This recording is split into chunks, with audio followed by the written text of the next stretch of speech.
അപ്പോൾ ഇന്നൊന്ന് പുറത്ത് പോയിട്ടുണ്ടായിരുന്നു കേട്ടോ. അപ്പോൾ ബേക്കറി കയറിയപ്പോൾ 2 സ്നാക്സ് വാങ്ങിച്ചിട്ടുണ്ടായിരുന്നു. ഇതിൻ്റെ പേര് എനിക്കറിയില്ല. ചിക്കൻ്റെ ഫില്ലിംഗ് ഒക്കെ ആയിട്ടായിരുന്നു, അടിപൊളിയായിരുന്നു കേട്ടോ. പിന്നെ ഒന്നും കൂടി വാങ്ങിച്ചിട്ടുണ്ടായിരുന്നു. ബണ്ണിൻ്റെ ഉള്ളിൽ ഉള്ളി വറുത്തിട്ട് പിന്നെ മയോണൈസ് ഒക്കെ വെച്ചിട്ട് ഉള്ളൊരു ഫില്ലിംഗ് ആയിരുന്നു കേട്ടോ.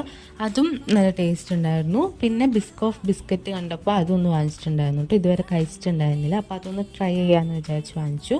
പിന്നെ ഇത് കോണിൻ്റെ ഒരു സ്നാക്കാണ് കേട്ടോ, അപ്പോൾ അതും വാങ്ങിച്ചിട്ടുണ്ടായിരുന്നു.